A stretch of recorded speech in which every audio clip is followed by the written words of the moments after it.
दोस्तों, कैसे हैं आप लोग बताइएगा।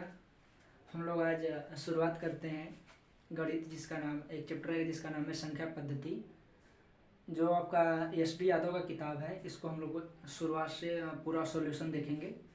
और संख्या पद्धति पढ़ने से पहले हमें जान जाते हैं कि संख्याओं के बारे में, कि संख्याएँ क्या होती हैं। और फिर उसके बाद फिर हम आगे अपना जो क्लास है कंटिन्यू करेंगे, क्वेश्चन को लगाएंगे। तो देखिए, इसमें जो पहला है यह है संख्या। प्राकृतिक संख्या क्या होती है, कैसी संख्या को हम प्राकृतिक संख्या बोलते हैं। तो ध्यान रखिएगा, ऐसी संख्याएं जो हमें नेचर के द्वारा, प्रकृति के द्वारा मिली है, ऐसी संख्या को हम संख्या पद्धति कहेंगे। उसको हम प्राकृतिक संख्या कहेंगे। जैसे देखिए, आपके 1 2 3 4 5 dot dot dot A infinite तक, अर्थात कर सकते हैं एक से लेकर के इनफाइनाइट तक, अनंत तक की सारी संख्याएं जो होती हैं, जो पूरी संख्याएं होती हैं, उसके समुच्चय को हम प्राकृतिक संख्या कहते हैं। और जो आपका अगला है, ये क्या है, पूर्ण संख्या। किस संख्या को हम पूर्ण संख्या कहेंगे। तो ध्यान रखिएगा, हम प्राकृतिक संख्या में यदि जीरो को शामिल कर दें, किसमें, प्राकृतिक संख्या में यदि हम जीरो को शामिल कर दें, तो इस प्रकार जो संख्याओं का जो समुच्चय बनेगा उसे हम पूर्ण संख्या बोलेंगे। जैसे हम कह दें 0 1 2 3 4 5 dot dot dot A infinite तक।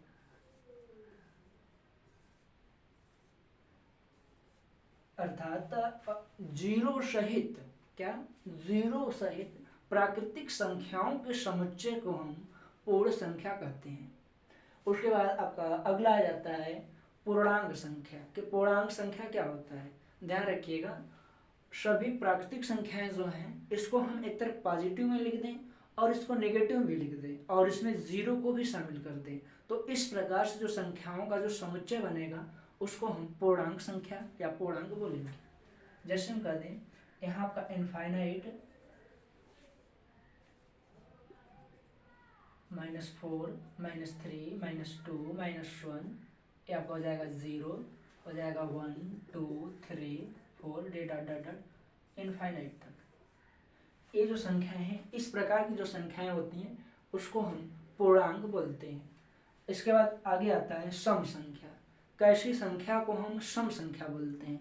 तो ध्यान रखिएगा, सम संख्या ऐसी संख्याएं जो 2 से पूर्णतः विभाजित हो जाए, 2 से पूर्णतः कट जाए, ऐसी संख्या को हम सम संख्या बोलते हैं। जैसे 2 हो गया, 4 6 8 10 12 ए डॉट डॉट, ये भी आपका इनफाइनाइट तक। विषम संख्याएं क्या होती हैं। तो ऐसी संख्याएं जो 2 से पूर्णतः विभाजित ना हो, ऐसी संख्या को हम विषम संख्या कहेंगे। जैसे आपका आ जाएगा 1 3 5 7 9 ए डॉट डॉट आपका इनफाइनाइट तक। इसके बाद आती हैं भाज्य संख्याएं। कैसी संख्या को हम भाज्य संख्या बोलेंगे। तो ध्यान रखिएगा, ऐसी संख्या जो स्वयं से कट जाए, 1 से कट जाए और अन्य किसी संख्या से कट जाए, ऐसी संख्या को हम भाज्य संख्या बोलते हैं। अर्थात भाज्य संख्या, कोई संख्या भाज्य संख्या तभी होगा जब वह कम से कम 3 संख्याओं से कटेगा। जैसे हम कह दें कि जो सबसे छोटी संख्या भाज्य संख्या है, ये क्या है। तो सबसे छोटी भाज्य संख्या क्या होती है, 4 होती है। 4 के बाद हो जाएगा 6, उसके बाद हो जाएगा 8 9 10 12, इस प्रकार से इन संख्याओं के समुच्चय को हम भाज्य संख्या बोलेंगे। उसके बाद आपका आ जाता है अभाज्य संख्या। किसको हम अभाज्य संख्या, किस संख्या को हम अभाज्य संख्या बोलते हैं। तो ध्यान रखिएगा, ऐसी संख्या जो स्वयं से और 1 से कट जाए, किससे, स्वयं से और 1 से कट जाए, उन सारी संख्याओं को हम अभाज्य संख्या बोलते हैं। इस प्रकार हमें कह सकते हैं कि जो अभाज्य संख्या है उसकी शुरुआत जो होता है वो होता है 2 से। तो 2 हो गया, 3 हो गया, 4, सॉरी अभाज्य में 4 नहीं आएगा, 2 3 5 7, उसके बाद आपका 11 13, इस प्रकार 17 डॉट डॉट डॉट, ये आपका इनफाइनाइट तक। तो ये संख्या मेरी क्या है, अभाज्य संख्याएं हैं। ध्यान रखिएगा, 1 से 100 तक यदि आपसे कोई पूछ ले कि 1 से 100 तक की संख्याओं में अभाज्य संख्याएं कितनी होती हैं, तो ध्यान रखिएगा 1 से 100 तक में 25 अभाज्य संख्या होती है और 1 से 50 तक में जो है आपके 15 अभाज्य संख्याएं होती हैं।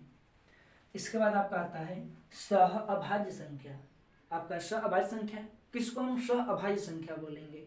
तो ध्यान रखिएगा, जो सह अभाज्य संख्या होता है ये पेयर के रूप में होता है, जोड़ा के रूप में होता है। अर्थात एक जोड़े में ऐसी दो संख्याएं होंगी जिसमें कोई भी उभयनिष्ठ गुणनखंड नहीं होगा, अर्थात कोई भी कॉमन संख्या नहीं मिलेगी। ऐसी संख्या को हम सह अभाज्य संख्या बोलेंगे। जैसे 2, 3।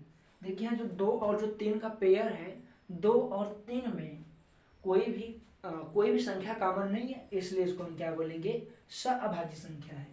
आगे आ जाते हैं, हम लिख दें 3, 5, लिख दें 5, 7। कोई भी सम विषम कुछ भी हो सकती है, बस दोनों संख्याओं में कॉमन कुछ भी नहीं होना चाहिए। जैसे हम लिख दें जो है 7, 11। ये सब जो सारी संख्याएं हैं, इन संख्याओं को हम सह अभाज्य संख्या बोलेंगे। अगला जो मेरा संख्या आ जाता है वो है परिमेय संख्या। किस संख्या को हम परिमेय संख्या बोलेंगे? तो ध्यान रखिएगा, जिस संख्या को हम p/q के रूप में, कैसे रूप में? p/q के रूप में लिख सकते हैं, इन सभी संख्याओं को हम परिमेय संख्या बोलेंगे। और ध्यान रखिएगा एक बात कि जहाँ पर q = 0, अर्थात q जो है 0 नहीं होना चाहिए, तो परिमेय संख्या क्या हो जाएगी? इससे मेरा 1, 2, 3 ये सब गिनती वाली जितनी भी संख्याएं होती हैं सब परिमेय संख्याएं होती हैं। और हम जैसे क्योंकि देखिए ये जो गिनती इसके नीचे हम 1 लिख सकते हैं। और जैसे मान लीजिए हम कह दें 2/3, 5/7, ये सारी संख्याएं आपकी परिमेय संख्याएं हैं। और इसमें आपका जाता है 22/7, ये भी आपकी परिमेय संख्या है। अगला संख्या का बात करते हैं जो है अपरिमेय संख्या। तो ऐसी संख्याएं जिसको हम p/q के रूप में नहीं लिख सकते हैं, उन सभी संख्या को हम अपरिमेय संख्या बोलेंगे।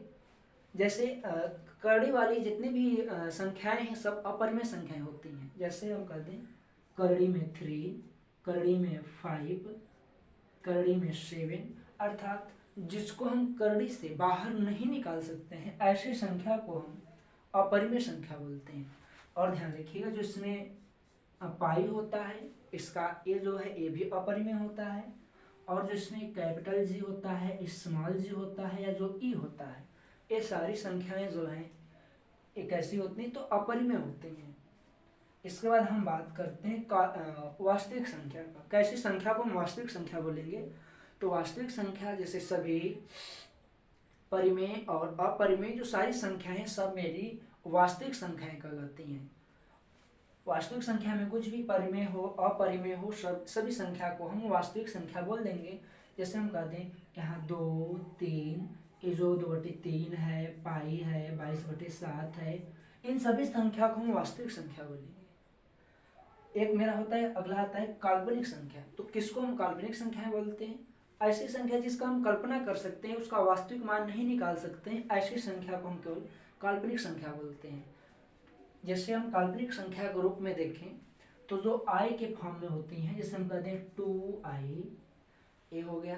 और हम कहते हैं जितनी भी जो कड़ी में माइनस वाली संख्याएं होती हैं, जैसे कहते हैं माइनस का कड़ी में 2, देखिए इसको आप क्या है बाहर निकाल सकते हैं? नहीं निकाल सकते हैं। इसलिए ये जो संख्या है इसका हम कल्पना कर सकते हैं, इस संख्या को हम क्या बोलेंगे? काल्पनिक संख्या बोलेंगे। ये भी आपका जो है इस हिसाब का जो आएगा, ये सारी संख्याएं आपकी जो है काल्पनिक संख्याएं होती हैं। अब क्लियर है? चलिए इसका स्क्रीनशॉट ले लीजिए, फिर हम लोग चलते हैं अपने अगले क्लास में जो है